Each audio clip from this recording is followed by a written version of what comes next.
महाना के पास दास के वहाँ मामा जी हैं। तो वहाँ देखा, वहाँ कथा सुनी उनकी कि एक डेरा बना हुआ गीसा पंथियों का। गीसा, आदरणीय गीसा साहिब जी को परमेश्वर कबीर देव जी आकर मिले थे और उन्होंने फिर परमात्मा से प्राप्त ज्ञान को लिपिबद्ध भी किया है, कुछ वाणी भी बोली है। उन्हीं का एक शिष्य था। तो उन्होंने उस अपने आदरणीय गीसादास साहिब जी की शिष्यता हो गया, लेकिन वचन नहीं माना उसने, अपने हिसाब से हठ योग करता रहा। नेकी राम नाम था उनका, नेकी राम जी। उसने सिद्धि प्राप्त कर ली हठ योग करके, दिन रात सोए नहीं। वो उस गांव में आकर बैठ गया बनी में, और साधु रूप में एक लंगोट बांध रहा, बस नो अवधूत रूप में बैठा। गांव के नगर के लोग जाते हैं, देखते हैं कि महाराज तो दिन रात सोता नहीं। एक ने देखा, फिर छुप के देखा, देखते रहे 10 दिन 20 दिन 25 दिन, देखा कि सचमुच ये कभी सोता ही नहीं। इस सब बात से प्रभावित हो गए और उड़ा बना दिया, उसका आश्रम गाड़ दिया लठ। बता ना सोए के हो गया, किला टूट गया ना सुनते हैं। ये सिद्धि प्राप्त कर ली, इसी से महात्मा पाक गया, ना जाने कितनों को और बर्बाद कर गया। तो कहते एक सिद्धि निस्वासर जाग गए, एक सिद्धि सेवक हो आ गए। एक ऐसी सिद्धि होती है कि एक समय एक संत ने साधना की, इनके पिछले पुण्य साथ होते हैं, वही भक्ति के लिए घर गांव छोड़ कर जाते हैं बिना ज्ञान के, और इनके पिछले पुण्य डिपॉजिट होते हैं ऊपर। तो ये कोई ऐसी सिद्धि कर लेते हैं तो इन्हीं की पुण्यों से उनको वहाँ सर्वेंट मिल जाते हैं, आध्यात्मिक सर्वेंट, ये प्रेत रूप में सामने खड़े हो जाते हैं आकर के। और इनसे फिर वो अपनी किसी को किसी में प्रवेश करा देते हैं। फिर वो दुखी होते हैं तो वो कहते हैं वहाँ लेकर चलो, फिर वहाँ अब पे फिर वो ठीक कर देते। इस तरह की भी इनके झाड़ फूंक का धंधा चलता है। तो कहते हैं एक सिद्धि सब सागर पीवे, एक सिद्धि जो बहु जुग जीवे। एक सिद्धि कष्ट तन जारा, एक सिद्धि तन हंस नियारा। एक सिद्धि जल डूब ना जाई, एक सिद्धि ऐसी है कि जल का ऊपर का चला जा, डूबा नहीं। जैसा भी आपको बताया था, उसने ये सिद्धि कर रखी थी। एक सिद्धि ऐसी है कि जल के अंदर प्रवेश करके बाहर आओगे तो सूखे पैर मिलेंगे, जल उनका टच नहीं होता। एक ऐसा ही रोहतक जिले के अंदर, अब वो शायद सोनीपत में आ गया, सिसाना गांव है, रोहतक से सोनीपत रोड खरखोदा साइड में। उस सिसाना गांव में वो घिसाई पंथी था, वो भी ये सारे उस नेकी राम की ब्रांच बन गई। फिर वो आगे उसके पास एक सिद्धि थी कि वो तालाब में जा करके वापस आ जाता है तो पैरों का गारा और जल नहीं लगता। इस सद पर वो पा गया और देखा उड़ा रोड का ऊपर इतना बड़ा आश्रम गाड़ रखा है उसका, उसको नारायण महात्मा कहने लगे, नाम कुछ और था उसका। तो परमात्मा लास्ट में ये कहते हैं कि एक सिद्धि बहुत चोलेदार है, कई रूप बना लेते हैं, वहाँ भी देखा वहाँ भी देखा। तो कहते ये भी व्यर्थ है। 24 आंखों ना जलचावे, सो हंसा शब्द अतीत कहावे। प्रसिद्धि पूर्ण पटरानी, सतलोक की कौ निशानी। कहते उस कबीर परमेश्वर जी के पास वो प्रसिद्धि है। प्रसिद्धि माने सब सिद्धियों की माँ, यानी पूरा सटोक सटोर असंख्य सिद्धि मालिक के पास है। यहाँ इस काल के पास अष्ट सिद्धि है, ओनली 8 सिद्धि है। और ये भगवान बता रहे हैं कि हमने जो आपको मंत्र सतनाम दे रखे है, इसमें 24 सिद्धियां आ जाएंगी आप में, लेकिन ये आपकी शत्रु होंगी जब प्रयोग करने लगे। तो आप जैसे भगत 2-3 वर्ष आपको नाम लिए हो जाएंगे और आप किसी को आशीर्वाद देने लग जाओगे ना, उसको लाभ होने लग जाएगा आपसे, लेकिन आपकी भक्ति का नाश हो जाएगा। तो ऐसी गलती नहीं करना भूल के भी। आप देखते हो कई गांवों में झाड़े लाते हैं, उससे कुछ राहत मिल जाती है। वो पिछले जन्म का पुनकर्मी प्राणी है, कभी सदी साधना की थी उसने भक्ति, और वो कुछ डिपॉजिट ईब लाग रहा नाश कर झाड़े ला के, और फिर वो गधा बनेगा उसका। फिर वो किसका झाड़ी लाओगा, कुमार लाओगा झाड़ी, उसका लठ मारेगा कमर पर। तो पुण्यात्माओं, इस अध्यात्म ज्ञान को समझना पड़ेगा, सब कर्मों से परिचित होना पड़ेगा। जैसे श्रीमद् भगवत गीता अध्याय नंबर 8 के श्लोक नंबर 1 में अर्जुन ने पूछा कि प्रभु आपने गीता अध्याय नंबर 7 के श्लोक नंबर 29 में कहा है कि मेरे आश्रित होकर, किस बात पे? चौथे अध्याय के 32वें श्लोक में कहा है कि जो तत्व ज्ञान है, साधनाओं की विशेष जानकारी, धार्मिक अनुष्ठानों की, यज्ञों की विशेष जानकारी सच्चिदानंद घन ब्रह्म की वाणी में लिपिबद्ध है। और 25 से लेकर 30 तक चौथे अध्याय में मंत्रों में बताया है। उसको बताया कोई ऐसे करता है, कोई ऐसे करता है, कोई ये साधना करता है, कोई खड़ा होकर तप करता है, कोई हठयोग करता है, कोई देवताओं की पूजा करता है, और कोई स्वाध्याय ही करता है, कोई योग अभ्यास करता है, योगासन। कहते हैं वो अपनी अपनी साधनाओं को पापनाशक जान कर रहे हैं, लेकिन इस प्रकार की साधनाओं की विशेष जानकारी सच्चिदानंद घन ब्रह्म की वाणी में, जो परमेश्वर ने स्वयं आकर ज्ञान दिया है अपने मुख कमल से, ब्रह्मणे मुखे, और वो तत्व ज्ञान है, उसमें विस्तार से लिखी गई है। चौथे अध्याय के 34वें श्लोक में कहा है कि उस तत्व ज्ञान को तत्वदर्शी संतों के पास जाकर समझ, उनको दंडवत प्रणाम करने से, कपट छोड़कर नम्रता पूर्वक प्रश्न करने से वो तत्वदर्शी संत तुझे उस परमात्म तत्व का ज्ञान कराएंगे, परमात्मा का। अब गीता ज्ञानदाता भी उस परमात्म तत्व के यानी तत्व ज्ञान से अपरिचित है। अब उसने कहा 7वें अध्याय के 29वें श्लोक में कि जो मुझ पर आश्रित होकर मैं जो कह रहा हूं इस ज्ञान को आधार बनाकर तत्वदर्शी संतों से वो मिल लेता है, तो फिर वो क्या होता है कि वो मम मेरे ज्ञान के आश्रित होकर के, और जो जरा मरण मोक्षाय यतंती ते, जरा माने बुढ़ापा, मरण माने मृत्यु, बुढ़ापे और मृत्यु के दुख से बचने का जो प्रयत्न कर रहे हैं, उसी के लिए साधना करते हैं, संसार की और किसी वस्तु की डिमांड नहीं करते, वे तत्परम विदु और अखिल अध्यात्म, वो पूरे अध्यात्म को जानते हैं और सब कर्मों से परिचित हैं, पूरे अध्यात्म ज्ञान से परिचित हैं, और वो तत्परम से परिचित हैं। वही जरा और मरण के लिए प्रयत्न कर रहे, छूटने के लिए अपने आत्मा। फिर 8वें अध्याय के 1 में अर्जुन ने पूछा फिर किम तत्परम, वो तत्परम क्या है?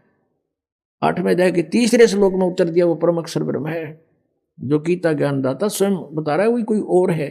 फिर 8वें अध्याय के 5 और 7 मंत्र में गीता ज्ञानदाता कहता मेरी भक्ति करनी है, मुझे ही प्राप्त होगा, युद्ध भी करना पड़ेगा, यहां शांति नहीं हो सकती, और मेरी साधना करनी है। 8वें अध्याय के 13वें श्लोक में बताया कि ओम इति एकाक्षरम ब्रह्म विवरण माम अनुसमन ये प्रयाति तदंदेहम सयाति परमाम गतिम। माम ब्रह्म माने मुझ ब्रह्म का, ओम इति एक अक्षरम, केवल ये ओम एक अक्षर है, और उच्चारण करके सिमरण करता हुआ ये प्रयाति तदंदेहम, जो शरीर छोड़कर जाता, सयाति परमाम गतिम, ओम से मिलने वाली परम गति, यानी ओम से जो कुछ भी सुप्रीम अंतिम राहत मिलनी है वो प्राप्त हो जाएगी। वो क्या होगी? ब्रह्मलोक प्राप्ति होगा। 8वें अध्याय के 16वें श्लोक में लिखा है कि ब्रह्मलोक पर्यंत भी ये पुनरावृत्ति में, वहां गए हुए प्राणी भी जन्म मृत्यु में आते हैं, यानी पूर्ण मोक्ष नहीं हुआ, मोक्ष नहीं हुआ तो शांति नहीं हुई, जन्म मृत्यु रहा तो शांति नाम की चीज नहीं। इसलिए गीता नंबर 8 के श्लोक नंबर 5 और 7 में अपनी स्थिति बताता है, मेरी भक्ति कर ओम नाम ते और मुझे प्राप्त होगा, और युद्ध भी करना पड़ेगा भाई, युद्ध भी कर। 8वें अध्याय के 8, 9, 10 3 मंत्रों में श्लोकों में तुरंत पाया कि उस परम अक्षर ब्रह्म की साधना करनी है तो उसको प्राप्त होगा, उसकी भक्ति करनी है तो उसको मिले, वो मिलेगा आपको, और मेरी करेगा तो मेरे पास रहेगा। ये नियम है। अंत समय में जिसमें जिसकी भावना रह जाएगी, आस्था रह जाएगी, उसी को प्राप्त होगा। उसके लिए उसका मंत्र बताओगे तत्वदर्शी संत, और संकेत बता दिया 17वें अध्याय के 23वें श्लोक में गीता जी में उस ब्रह्मण परम अक्षर ब्रह्म को पाने का ओम तत्सत, ये 3 मंत्र की साधना है। ओम त ब्रह्म का, सरपुरुष का, जैसे गीता जी अध्याय नंबर 15 के श्लोक नंबर 16 और 17 में 3 पुरुष हैं, 3 पुरुष हैं, सरपुरुष, अक्षर पुरुष, परम अक्षर पुरुष। सरपुरुष और अक्षर पुरुष, सरपुरुष तो ये ब्रह्म है, इसका ओम नाम है, ओम तत्सत, तत् ये अक्षर पुरुष का है, ये सांकेतिक है, कोड वर्ड है, और अक्षर पुरुष का, परम अक्षर पुरुष का जो है वो सत है। ये तत् और सत तो सांकेतिक है, कोड वर्ड ये दास बताएगा। इस विश्व में इस दास के अतिरिक्त किसी के पास ये मंत्र नहीं है, और इस दास से परिचित होकर उपदेश लेकर कोई अपने आप संत बन गया, नाम देने लग गया, वो सबसे बड़ा शत्रु है आपका। आप समझदार हो, इस बात को खूब समझते हो कि अनधिकारी से तो आप एक लाइसेंस बनवा के दिखा दो, वो कहीं चलेगा नहीं, आप भी अंदर वो भी अंदर, लास्ट में जब पकड़े जब जाओगे जब यहां से शरीर छोड़कर जाओगे।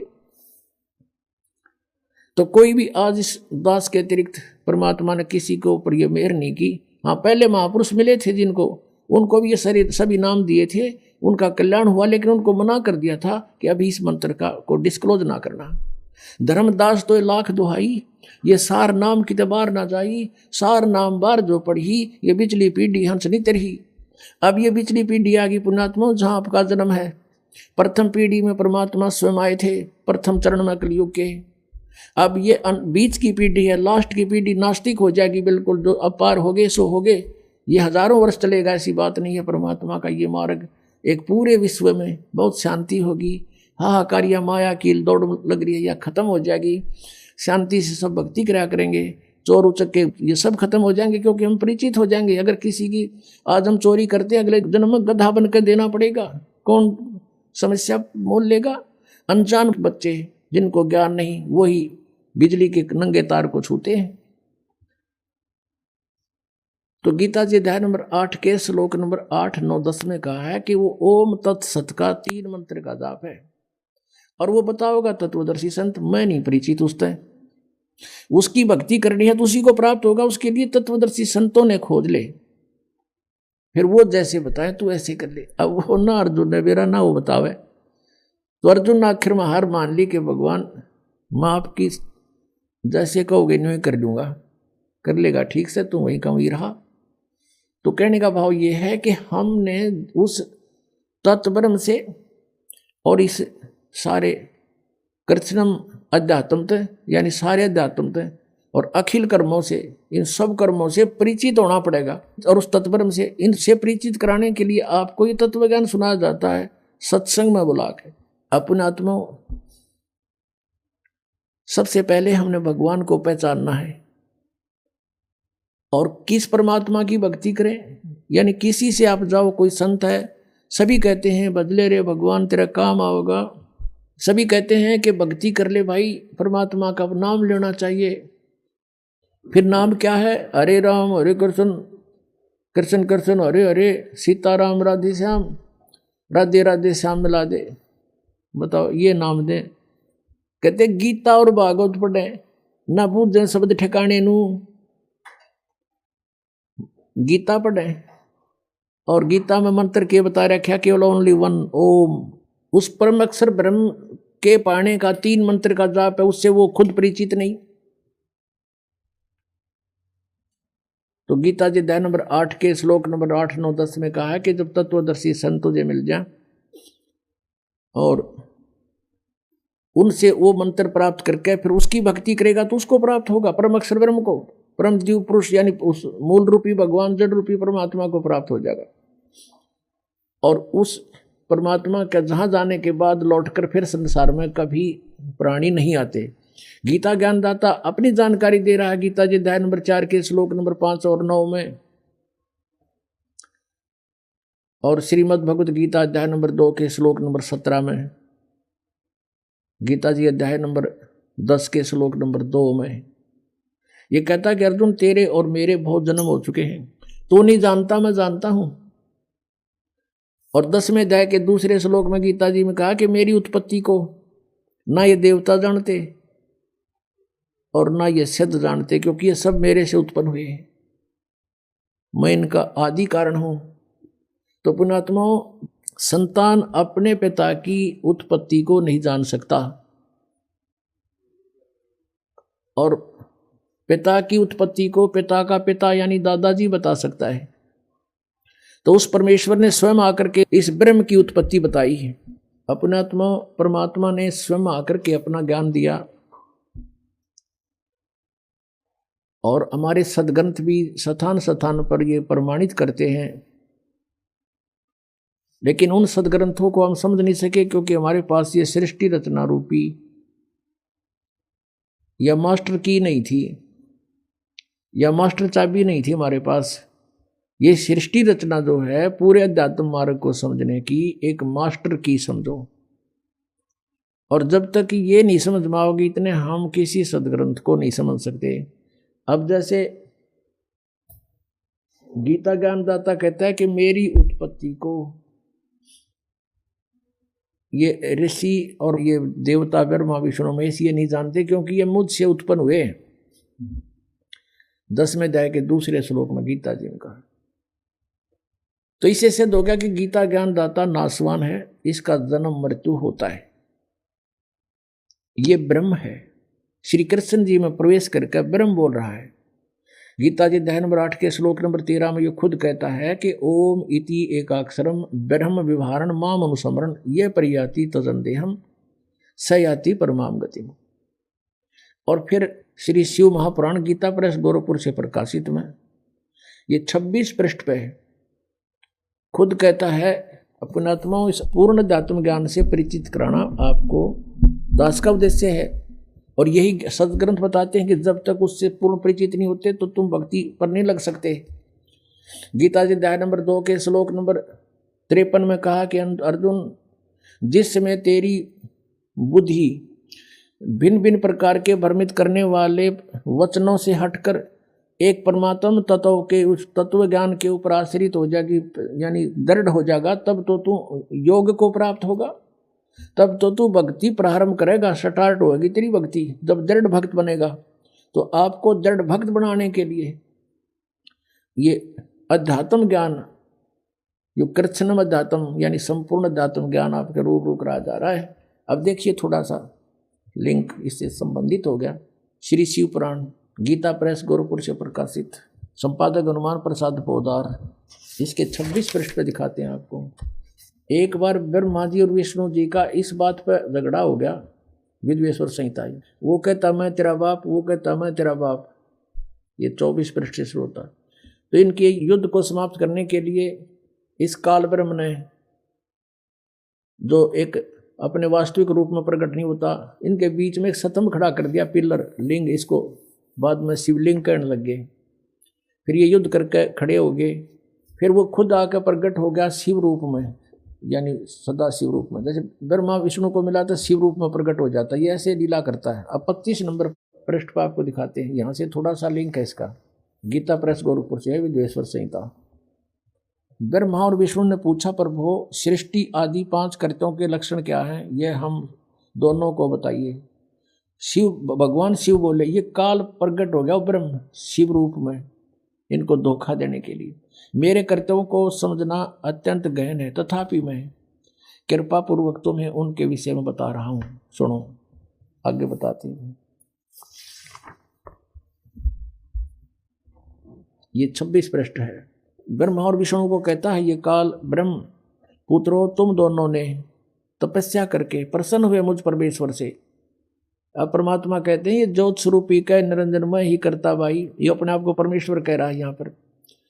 मुझ परमेश्वर से सृष्टि और सतिथि नामक 2 कृत प्राप्त किए हैं, ये दोनों तुम्हें बहुत प्रिय है। इसी प्रकार मेरी विभूति रूप स्वरूप, यानी मेरे जैसी शकल के रुद्र और महेश्वर मैं नहीं है, 2 अन्य उत्तम कृत संहार और तिरोभाव मुझसे प्राप्त किए हैं, परंतु अनुग्रह नामक कृत कोई दूसरा नहीं प्राप्त कर सकता। आगे देखो, ऐसे सिद्ध हो गया कि यहाँ ये पुराण का वक्ता जो है, पुराण जो बोलने वाला है, ये ब्रह्मा विष्णु से और रुद्र और महेश से न्यारा है।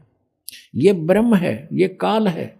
यहाँ देखिए ये क्या कहता है, इसी पृष्ठ हम 26 पढ़ रहे हैं, संक्षिप्त शिव पुराण विद्वेश्वर संहिता। ये देखो, मैंने पूर्व काल में अपने स्वरूप भूत मंत्र का उपदेश किया है, जो ओंकार के रूप में प्रसिद्ध है। वह मंगलकारी मंत्र है। सबसे पहले मेरे मुख से ओंकार यानी ओम प्रकट हुआ, जो मेरे रूप का बोध कराने वाला है। ओंकार वाचक है, मैं वाच्य हूँ, यह मंत्र मेरा स्वरूप ही है। प्रतिदिन ओंकार का निरंतर स्मरण करने से मेरा ही स्मरण होता है। मेरे उत्तरवर्ती मुख से आकार का, पश्चिम मुख से उकार का, दक्षिण मुख से मकार का और पूर्ववर्ती मुख से बिंदु का तथा मध्यवर्ती मुख से नाद का प्राकट्य हुआ। ये 5 हैं। एक तो पश्चिम वाले मुख थे, एक एक तो उत्तर वाले मुक्त हैं, एक पश्चिम के वाले मुक्त हैं, 2 3 और 4 और 5वां बिंदु, ये मध्य तथा उत्तर वाले मुख से बिंदु, और ये 5वां ये नाद। तो इस प्रकार ये 5 हो गए, एक उकार, मकार और आकार, आकार, मकार, उकार और मकार और बिंदु और नाद, ये 5 हो गए। इस प्रकार 5 अवयवों से युक्त ओंकार का विस्तार हुआ।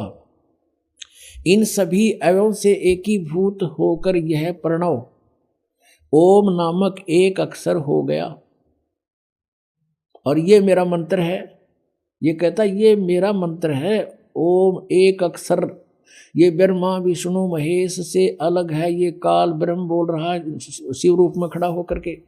इन्होंने ये नीचे लिखा है कि ओम नमः शिवाय, ये 5 अक्षर का मंत्र है, ये गलत लिखा है, मूल संस्कृत में कहीं नहीं है।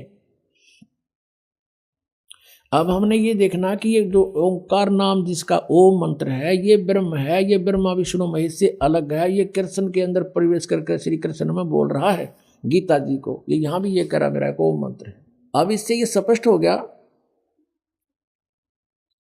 कि गीता जी का ज्ञान ये काल बोल रहा है और श्री कृष्ण में प्रवेश होकर बोल रहा है, और ये कह रहा है कि मेरा तो एक ओम अक्षर है, ओम इति एक अक्षरम ब्रह्म विवरण माम अनुसमरण ये प्रयाति तदंदेहम सयाति परमाम गतिम।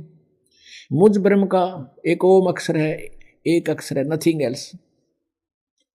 तो इस प्रकार जो अन्य साधनाएं बताते हैं इस मंत्र को छोड़ के, कहते हैं गीता और भागवत पढ़े ना बुझ शब्द ठिकाने नु।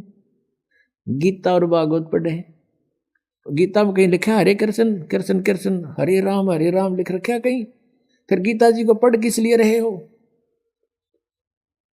और लोक वेद को आधार बनाए हुए अपना जीवन व्यर्थ कर रहे हो।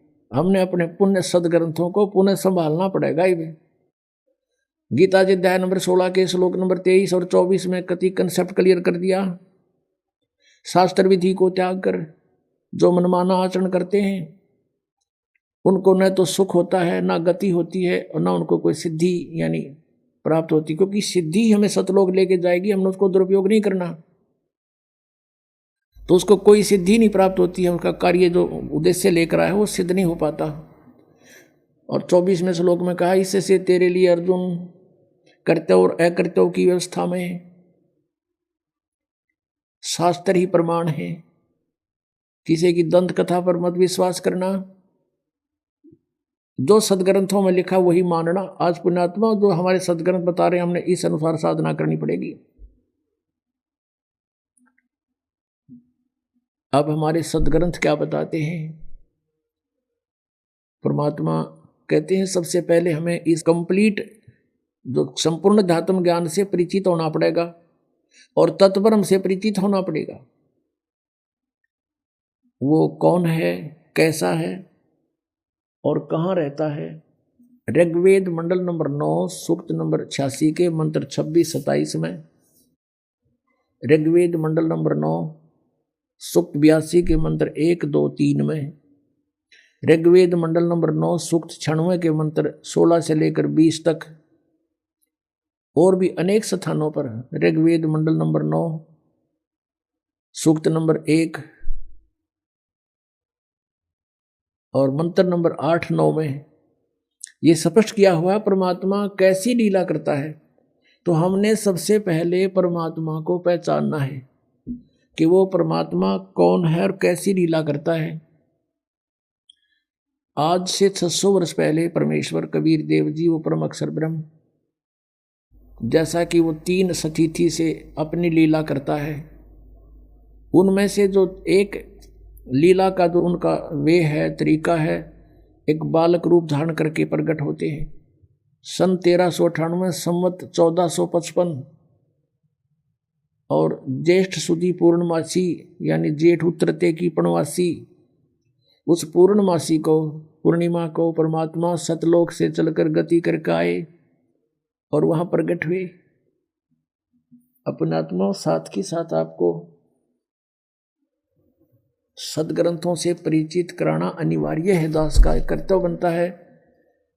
आपको शिक्षा इसलिए परमात्मा ने दिलाई है कि आप परमात्मा पहचान लो, न इस रोजी रोटी के लिए इस शिक्षा की कतई जरूरत नहीं थी। पहले हमारे पूर्वज थे, अपना सिंपल वे से कच्ची झोपड़ी डालकर मकानों में गुजारा करते थे। 20-20, 10-10 पीढ़ी ऐसे पार होगी, निकल गई यहाँ से टाइम पास करके। और जब से ये शिक्षा मिली है हमें, इस भौतिक सुख तो गणा दिखा, पर दुख टेंशन बिना गिनती की होगी। अब इसको देना अनिवार्य था नहीं, पहले परमात्मा ने ये विष आपके ऊपर नहीं आने दिया। अब इसलिए ये शिक्षा आपको इसको बहुत अच्छा मानते हैं, लेकिन अच्छा ये इस दृष्टिकोण से तो अच्छा है कि हम भगवान पहचान लेंगे अब बस, और बाकी डॉक्टर बन गए, इंजीनियर बन गए हैं, और कोई IAS IPS बन गए। ये तो पेट का रोला सारा, इसके लिए इसकी जरूरत हमने नहीं थी। अपना 2 रोटी चाहिए थी आराम से, और सिंपल वे से रहता वो जीव सुखी है। इन कोई भी सुखी नहीं प्राणी, चाहे कितना आप बड़ा अफसर हो, अधिकारी हो, चाहे मंत्री हो, चाहे मुख्यमंत्री हो, वो सुख नाम की चीज नहीं उनके पास, क्योंकि हमें पता नहीं। परमात्मा ने हमें बताया कि 21 ब्रह्मांड में सुख नाम की चीज नहीं है, कभी भूल लाग रही हो तुम्हारे।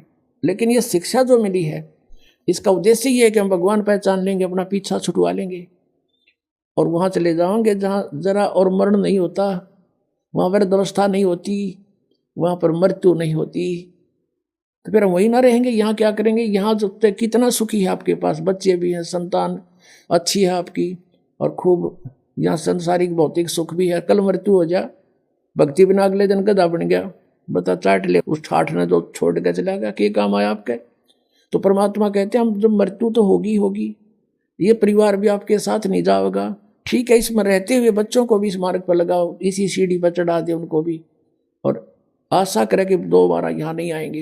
हे भगवान, सपने में भी नहीं सोचा फिर जन्म हो मेरा आया, फिर जन्म हो गया, या दुरुक्ति फिर शुरू है जो ई सफर कर रहे हो आप, ना जाने कब ये पूरा हो जा, कब छोड़ के जाना पड़ जा। ऐसी कैर में हम रह रहे हैं, कति निश्चिंत ठाठ बना रहे हैं, नाचे कूदे भंगड़े पावे ऐसे गंदे लोक में, और नाचन कूदन का, गाने सुने, फिल्म देखे, ये कैसी रुचि बन जाती है आप लोगों की। फिर आपका छींट नहीं लाग रही इस ज्ञान की, आपने समझा नहीं इस परमात्मा क्या कहने आए थे हमारे लिए, तुम कहाँ पड़े हो, और निकलो यहाँ से। फिर हमारे छींट नहीं लगी अभी, तो हमारे गहराई से जख्म बनना चाहिए अंदर शरीर में, आत्मा में, कि हम कहाँ रह रहे हैं। नानक साहब जी से पूछा था कि आप यहाँ हमेशा मायूस से रहते हो, तब उन्होंने कहा था भाई मायूस क्यों ना रहे, ना जाने यहाँ के बिजली पड़ जाए 1 मिनट में, ना जाने काल की कर डारे, किस भी डर जा पासावे, और जिनाते सरते मौत खुड़कती उनानू केड़ा हंसावे। एक विवाह हुआ, विवाह की तैयारी थी, लड़के वाले नाचे कूदन डीजे ला रखे, बहुत मस्तार रखा। अगले दिन बारात जावे थी, 20 किलोमीटर गए थे अपने शहर से, वहां दुर्घटना होगी, दूल्हा भी मर गया और 5 और मर गए। पहले दिन तक डीजे बाजे नाचे थे, अगले दिन समाचार पेपरों में उनकी रोते हुए बिलखते हुए की चित्र देख के आत्मा रो रही थी कि भगवान, हे परमात्मा, बड़ी आंख खोली आपने हमारी। कहते ना जाने काल की कर डारे, किस भी ढल जा पासावे, और जिनाते सरते मौत खुड़कती उन्होंने केड़ा हासावे। 1 सेकंड का भरोसा नहीं के बिजली गिर जा, और यहाँ नाचे कूदे फंड करे, तो बिना ज्ञान के नशे में आदमी ऐसी गलती कर सकता है।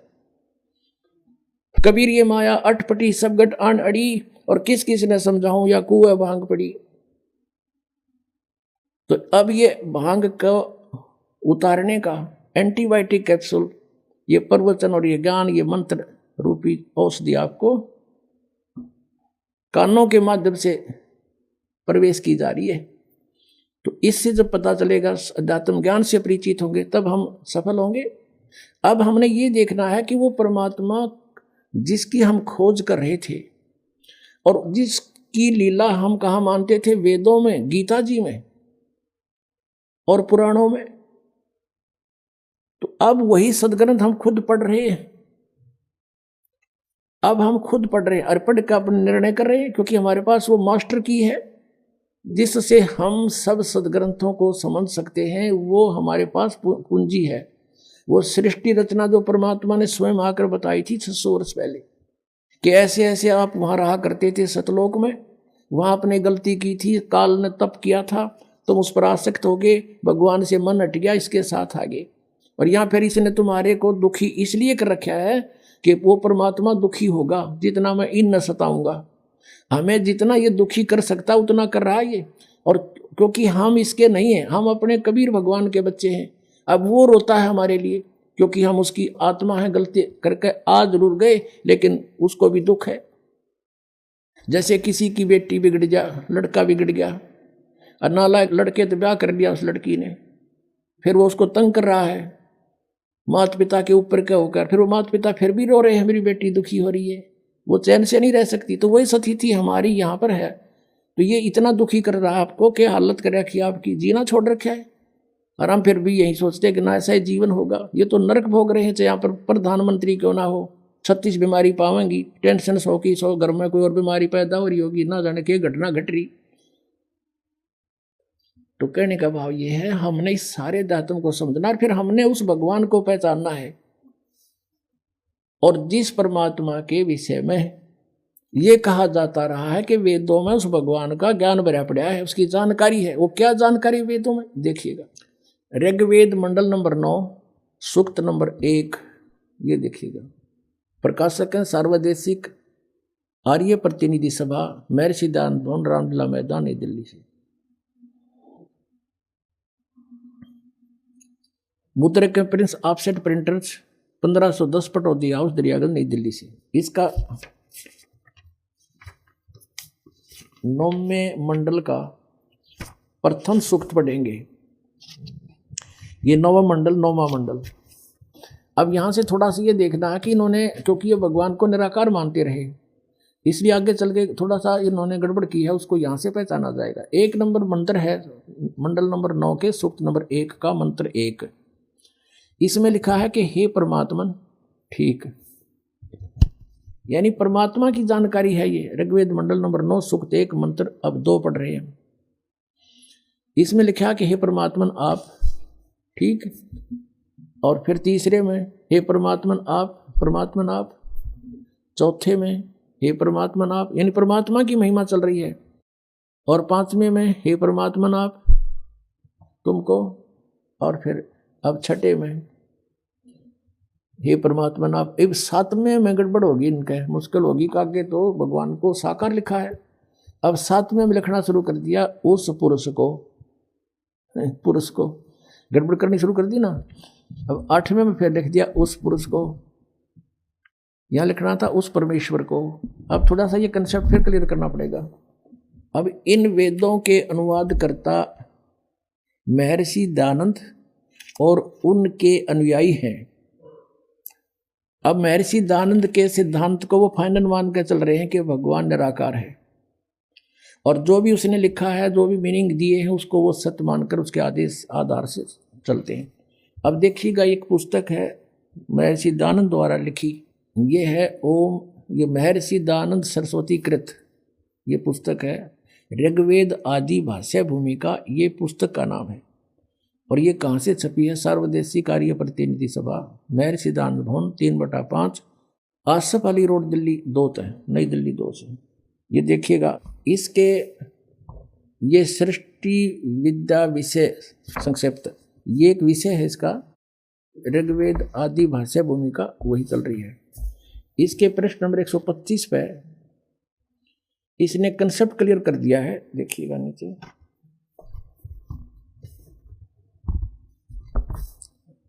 ये लिखा है यत पुरुष, और इसका अर्थ लिखा है पुरुष उसको कहते हैं जो सर्वशक्तिमान ईश्वर कहता है। अंडरस्टूड हो गया? पुरुष माने परमेश्वर, पुरुष उसको कहते हैं, दयानंद की लिखी हुई है, अनुवाद किया हुआ है, जो सर्वशक्तिमान ईश्वर कहता है, यानी सर्वशक्तिमान। ये भी इसने ना ईश्वर का वेरा था ना परमेश्वर का, फिर भी जो इनके अनुयायियों को ये मानने हैं कि दयानंद ने जो कहा वो सच्ची है, यानी पुरुष माने परमेश्वर। तो अब फिर पढ़ेंगे इसको। अब सिद्ध हो गया कि पुरुष माने परमेश्वर। अब हम यहाँ जहाँ पर इन्होंने गड़बड़ी करने की सोची है, भी इसको इससे क्लियर कर लेंगे कि जहाँ ये पुरुष लिखा है ये परमेश्वर है, भगवान है जो सर्वशक्तिमान का आता है, वो उसको पुरुष कहते हैं। तो ये देखिए, अब हम वही आगे हैं, ऋग्वेद मंडल नंबर 9 सूक्त नंबर 1 का और मंत्र नंबर 6 तक तो ये परमात्मा लिखे गए। और 7वें में जब लागी लवा बात भगवान की साकार की सह शरीर की, वहाँ पुरुष लिखना शुरू कर दिया। क्यों सोचा को व्यक्ति के बारे में बात होगी, पुरुष माने उस परमात्मा को।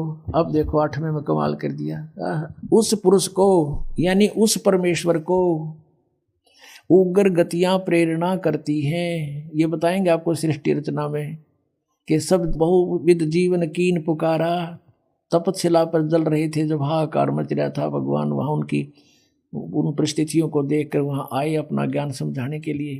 तो उस परमेश्वर को, पुरुष माने परमेश्वर सिद्ध हो गया, उस परमेश्वर को उग्र गतियाँ प्रेरणा करती हैं, यानी कुछ ऐसी स्थिति बन जाती है जैसे ही हाहाकार मच रहा, कुछ जीवन नहीं रहा प्राणी का, एक माया जोड़न का उद्देश्य बन गया। तो उस समय में परमात्मा या स्वयं आते हैं या अपना दास कोई भेजते हैं अपनी पावर दे करके। तो उस पुरुष को उग्र गतियां प्रेरणा करती हैं, जब परमात्मा स्वयं आते हैं उस समय का जिक्र है। और भासमान शरीर को यानी तेजोमय शरीर को वह पुरुष यानी वह परमात्मा प्राप्त होता है। पुरुष माने परमात्मा, क्लियर हो गया। अब देखो ऋग्वेद मंडल नंबर 9 सूक्त नंबर 1 का आगे हम पढ़ रहे हैं। और जिसमें 3 प्रकार से दूसरों का वारण माने कल्याण करने वाला मधुमेह शरीर मिलता है। मधुमेह यानी बड़ा प्यारा शरीर मिलता है। वो 3 प्रकार के शरीर से सबका सब व्यवस्था को संभालता है। ये भी क्लियर हो गया। फिर उसमें से दूसरी प्रकार की जो लीला है वो यहाँ लिखी है कि अभी अदन्या उत्सरंती धेनुव शिशुम सोम इंद्राय पातवे, उस सोम स्वभाव वाले श्रद्धालु पुरुष को, ये पुरुष हटा दिया यहाँ पर, अमर पुरुष लिखना था। सोम माने उस चंद्रमा के से शीतल स्वभाव वाले भगवान अमर पुरुष को, और पुरुष माने यहाँ पर परमेश्वर समझो। उस सोम स्वभाव वाले परमेश्वर को जो शिशु रूप में, शिशुम, ये शिशु मूल पाठ में शिशुम लिखा है, शिशुम कुमार अवस्था में ही यानी जब वो बालक रूप में प्रकट होते हैं। अभी अधन्या, अधन्या माने बिना धनाई, जिसको सांड ने टच ना किया हो। कंवारी, अभी माने पूर्ण रूपेण, सब प्रकार से पूर्ण रूपेण अधन्या, जो सांड के द्वारा कभी सथाई ना गई हो। तो इस कहने का भाव कि कंवारी गायें, गौवें, धेनु गौवें तृप्त करती हैं। उनकी परवरिश की लीला इन कंवारी गायों के द्वारा होती है जब परमात्मा सी स्वरूप धारण करके आते हैं। ये तो बता दिया वेदों ने, और 4 वेदों में इसका रह रहकर प्रकरण है, बहुत कोई प्रसंग है इसके। अब इसमें विशेष कंसेप्ट क्लियर है इसलिए एक ही दिखाते हैं, समय आने पर फिर और दिखाया करेंगे। अब वो सूक्ष्म वेद में लिखा है उस परमेश्वर ने जो लीला की थी आज से 600 वर्ष पहले, और उस समय क्या हुआ था ये देखिएगा। ये सूक्ष्म वेद है, इसमें दिखाते हैं आपको कि जब परमात्मा शिशु रूप धारण करके कमल के फूल पर लहर तारा नामक तालाब में प्रकट हुए, वहां पर एक अष्टानंद नाम के ऋषि साक्षी हैं इस बात के कि कोई ऊपर से तेज का गोला आया और उसने देखा ऊपर वो नहा धोकर सुबह सुबह वक्त से उस तालाब पर एकांत स्थान पर प्राकृतिक शांति के अंदर बैठकर अपना साधना करने की चेष्टा कर रहा था। एकदम आकाश से एक प्रकाश का गोला सा आया, उसने देखा, ध्यान से आंखें बंद होगी। जैसे सूर्य की तरफ हम देखते हैं, देख नहीं सकते, आंखें बंद होती हैं, फिर भी उसमें सूर्य का जो आकार है वो दिखाई देता रहता रहकर ऐसा अंदर हमारे फीड हो जाता है प्रतिबिंब। महर्षि अष्टानंद जी जो रामानंद जी के शिष्य थे, उसने जो उधर देखा वो सहन नहीं कर सका उस तेज को। आंखें बंद हुई तो उसमें क्या देखा है कि नवजात शिशु बालक का रूप दिखाई दे रहा, ऊपर से आ रहा है। दोबारा देखता है आंखें खोलकर, क्या देखा कि वो प्रकाश एक कोने में लहर तारा तालाब में उसी में सिमट जाता है। वो उठकर चला जाता, अपने गुरु जी से प्रश्न करता है कि भगवान मैंने ऐसे ऐसे देखा। तो रामानंद जी कहते हैं कि बेटा ये कोई अवतार गण आते हैं ऊपर से, तब ये तारा सा टूटा करता है। कोई ऊपर से अवतार आए हैं और यहाँ किसी कोई देव आया होगा, किसी माँ से गर्भ लेगा और यहाँ अपनी लीला करेगा। तो इनको तो इतना ही पता है कि इनके भगवान माँ से ही जन्म लेते हैं, और वो स्वयंभू परमात्मा है। स्वयंभू, उसका कोई जन्म प्रदान करने वाला नहीं, स्वयंभू स्वयं प्रकट है, स्वयं ही वो प्रकट है, कोई इसका जन्मदाता नहीं है। उधर से नीरू नीमा नाम के दो दंपति थे जुलाहे, वो स्नान करने के लिए वहां जाया करते थे। वो पहले ब्राह्मण थे, मुसलमानों ने उनको जबरदस्ती मुसलमान बना दिया था। वो भले ही मुसलमान बन गए थे, लेकिन वो अपने आत्मा से भगवान शंकर को नहीं निकाल पाए थे, उन्हीं की अंदर से उसी की आराधना करते रहे। उस दिन भी उन्होंने यही कहा कि हे भगवान शिव जी, क्या हमारे लिए, उसकी पत्नी ने कहा, क्या आपकी दासी के लिए आपके घर पे बच्चों की कमी पड़ गई, हमें भी एक खिलौना दे देते, हमारा भी जीवन आधार बन जाता। ऐसे करते हुए लहर तारा तालाब पर पहुंचे। वहां क्या देखा, नवजात शिशु कमल के फूल पर पाया, घर ले आए। 25 दिन के हो गए, ना जल पीवे ना दूध पीवे, और फले फूले ऐसे जैसे किलो दूध पीता हो बच्चा डेली, और स्वस्थ इतने। अब उसकी जो मुंह बोली माता नीमा वह बहुत दुखी होगी, बहुत बुरी तरह रोने लगी। हे भगवान शिव जी, आपने या तो सुनना नहीं था, या तो ये देना नहीं था, अब दे कर ले रहे हो भगवान। अब मैं नहीं जीऊंगी इस बालक बिना, ना जाने इस बच्चे ने मेरे पर क्या जादू कर दिया, मैं इसके बिना जीवित नहीं रह सकती।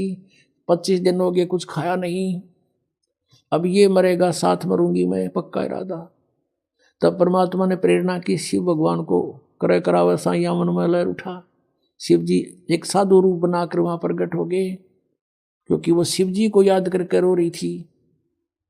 तो पूछा, माई क्या बात है, क्यों रो रही है? सारी कथा बताई, सारी कहानी बताई कि एक दिन हृदय से पुकार की थी, 60 वर्ष की आयु होगी, संतान नहीं थी। एक दिन प्रार्थना की थी अपने शिव भगवान से, उन्होंने हमारी सुनी।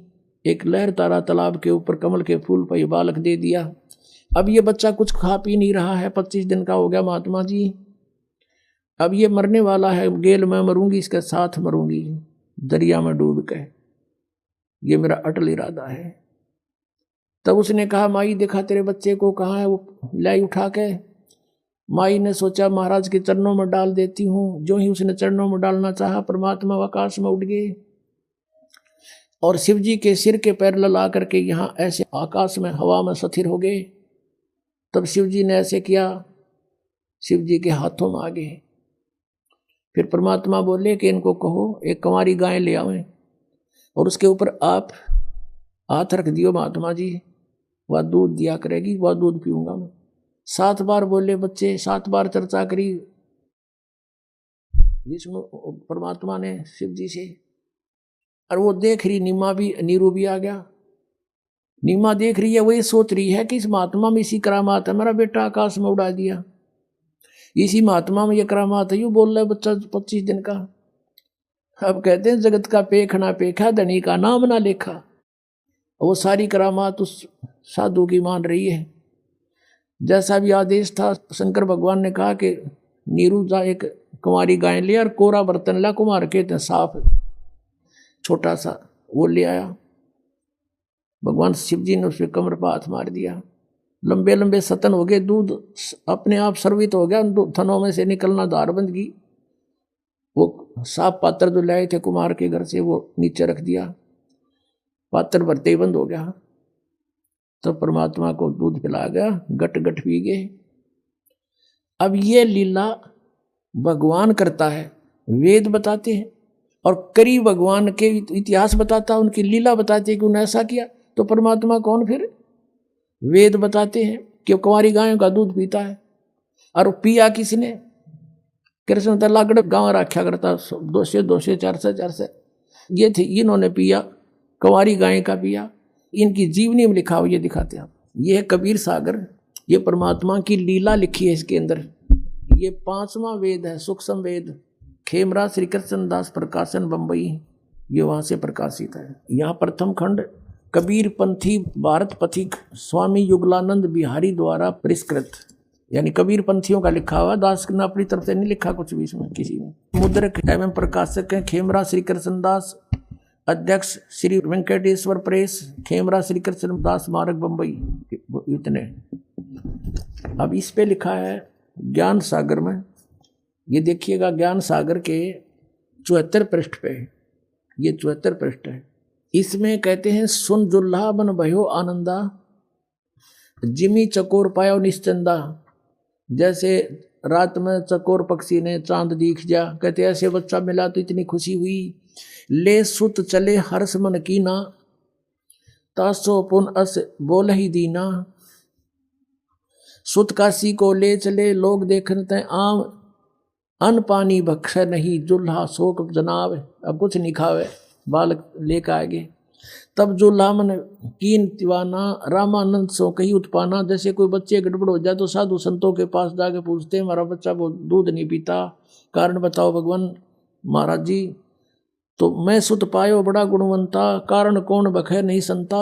रामानंद से कहा कि महाराज जी, हमारे बेटा बच्चा कुछ खा पी नहीं रहा, एक बालक मिला है मुझे कमल के फूल पर। रामानंद ध्यान तब धारा, जुल्हा सो तब वचन उचारा, पूर्व जन्म तुम ब्राह्मण जाति, हरि सेवा की नहीं भली भांति। कुछ तुम सेवा हरि की चूका था, तो भय दुल्ह का रूपा।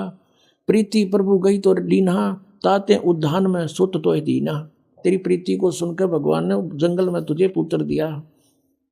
हे प्रभु जस कीन तस पायो, आर्त हो तो दर्शन आयो। अब नीरू कह रहा है कि मेरे साथ तो बनी सो बनी, परिबोर दुख हो गया।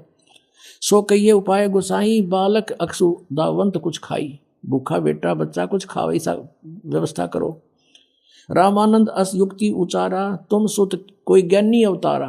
तुम्हारा पुत्र जो है कोई विद्वान पुरुष है। बछिया जाही बैल नहीं लागा, और सोले ठाड करो ते ही आगा। एक बछिया ले आओ जिसको बैल ना लाग्या हो, यानी अनटच्ड कंवारी गाय बछिया ले आओ। और दूध चले ते ही थनते दूध धरो छिपाई, अक्षुतावंत जब होवे ता कहें देव खवाई। अब जुल्हा एक बछिया ले आवा, और चलो दूत कोई मरम न पावा। चलो दूत जुल्हा हरसाना, राख छिपाई काहू नहीं जाना। अब ये है ना चला दूत, ये दूत कौन था? ये भगवान शंकर थे। अब इसकी पुष्टि पुण्यात्मा कबीर सागर परमेश्वर का विधान 5वां वेद और उनकी जीवनी है। इसमें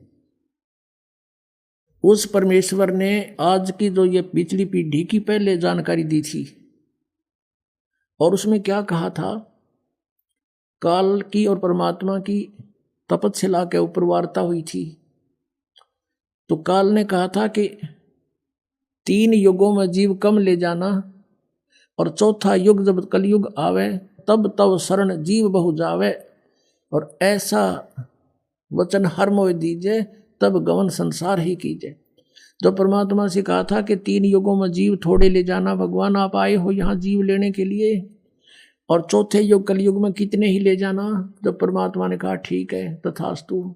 एक वचन और लिया था भगवान से कि परमात्मा जो आपका ज्ञान माने आपका, और मेरे ज्ञान पर आधारित रहे नकली ज्ञान पर, तो मेरा उसको ना ले जाना। परमात्मा बोले वो तो मेरा काम का को नहीं। तो जब सारी परमात्मा ने स्वीकृति दे दी, जब काल ने कहा था कि बेशक जा नीचे, तेरी कोई नहीं मानेगा, कलयुग में ऐसा कर दूंगा, नरे पंथ नरे मजहब बना दूंगा बहुत बहुत, और 12 नकली पंथ तेरे नाम ते, कबीर पंथ, सतलोक, सचखंड और अनेक पंथ में चलाऊं, इस जीवों को भरमाऊं, और देवल देव मंदिर पुजवाऊं, और या विद जीवों को भरमाऊं। जीव न माने कहा तुम्हारा, और बेशक जा तू ज्ञानी संसारा। फिर तुम्हारा जीव कहा नहीं मानेंगे। अब 12 पंथ चला दूंगा, कबीर कबीर पंथी ये नरे, ये सारे 12 पंथों में आते नकलियों में, और पंथ अनेक चलाऊं, ये राधा स्वामी पंथ, ये अनेक पंथा में आगे, ये सब काल प्रेरणा काल के चलाए हुए पंथ है। 3 ही की थोड़ी सी यहाँ एक और कंसेप्ट क्लियर करते हैं कि जो इस कबीर सागर में कबीर पंथियों ने अज्ञानतावश कुछ कटिंग कर दी, कुछ मिलावट कर दी, अपने अनुसार थोड़ा बहुत इन्होंने गड़बड़ की है, लेकिन फिर भी ये सच्चाई को छुपा नहीं सके। इस मालिक को पता था कि 600 साल में कुछ गड़बड़ी काल करवा देगा, काल के दूत कबीरपंथी होंगे।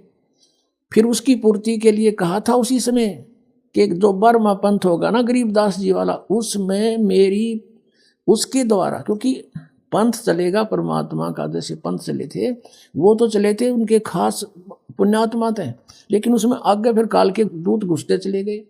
तो 12वां पंथ जो गरीबदास जी का होगा, उसमें मेरी महिमा की वाणी फिर से प्रकट होगी।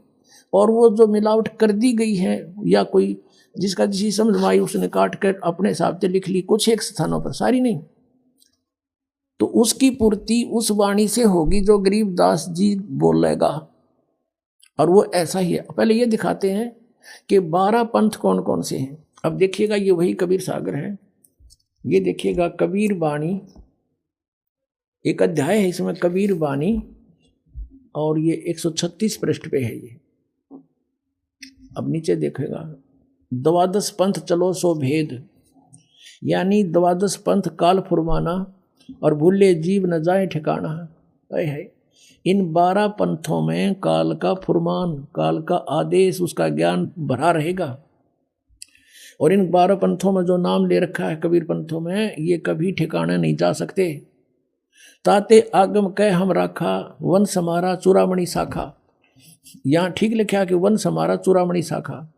प्रथम जग में जागू बरमावे, और दूसरा सुरत गोपाल, तीसरा मूल निरंजन, चौथा टकसार पंथ, पांचवा बीजक पंथ, और छठा ये सतनामी पंथ, और सातवां ये जीवा पंथ, ये राम कबीर पंथ। इस तरह के 12 पंथ। अब यहाँ इन्होंने थोड़ी गड़बड़ कर दी, इन्होंने यहाँ चूड़ामणि लगा दिया, यहाँ चूड़ामणि को वंश से बाहर कर दिया। प्रथम ये लिखना था, ये प्रथम वंश है, ये प्रथम वंश चूड़ामणि, और आगे शाखा। अब इसका यहाँ भेद चलेगा। ये है कबीर चरित्र बोध, और इसके ये 1870 पृष्ठ पे है, 1870 पे। यहाँ देखिएगा कबीर साहब के पंथों का वृंतांत। नंबर 1 है नारायण दास का पंथ। यहाँ इन्होंने ये नारायण दास पंथ गलत लिख दिया, क्योंकि नारायण दास तो